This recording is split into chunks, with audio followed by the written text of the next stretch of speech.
If it's up to me, I'll go back every week as long as I live here.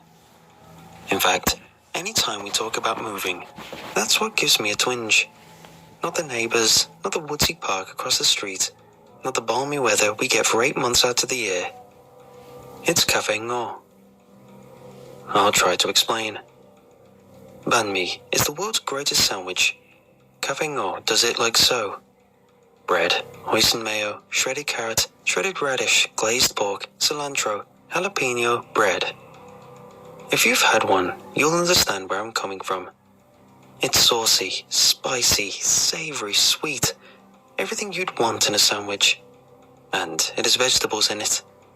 Like more than a token amount of vegetables, enough to make me feel good about my obsession. They pretty much know me at Café Ngor by now. I can mumble my order at subaudible levels, and the dude, or one of his daughters, depends on who's working the counter, knows what to get for me. I leave a tip, even though it's takeout, because, frankly, I think they deserve it. Every single time I go, I'm glad I did. And if there's anyone in the city who knows that place better than I do, every scratch on the floor, every chip in the paint, every misspelled word in the menu, then they're trying awfully hard to avoid me, because I sure haven't met them. So that should explain why I can't stop thinking about last month, the last time I went before they reopened their dining room. They were curbside only during the pandemic, like most places around here.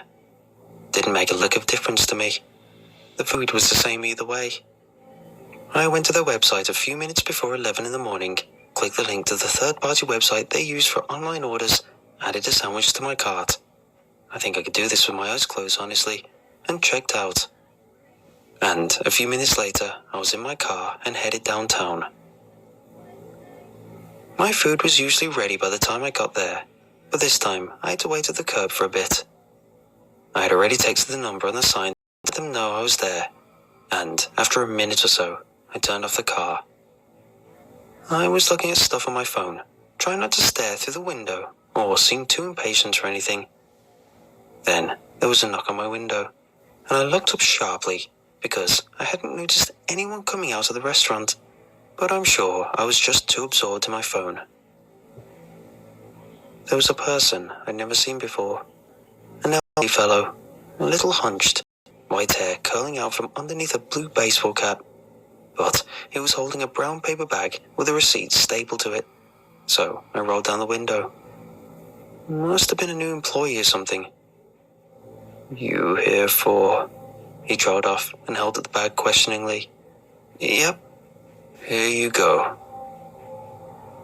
And that was it. I was on my way back home with a banh mi, exactly like the hundreds of others I'd eaten since moving here.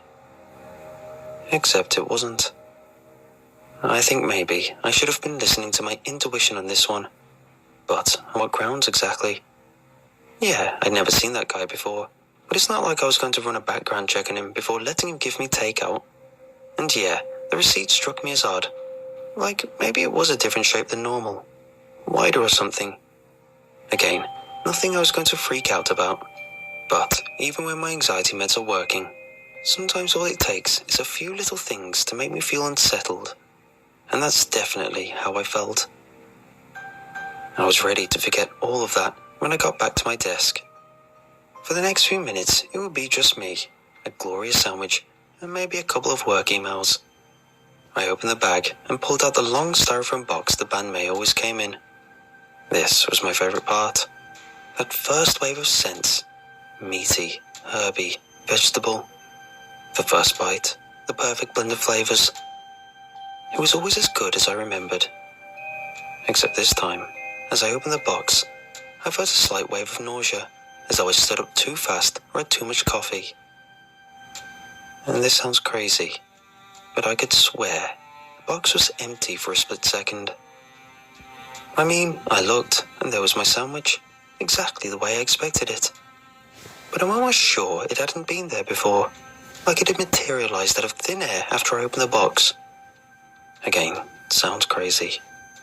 I'm sure that's not what happened. Weird things happen all the time, and usually have a totally reasonable explanation, and our brains don't work perfectly, so sometimes we see things that aren't there. Trust me, I understand all of this.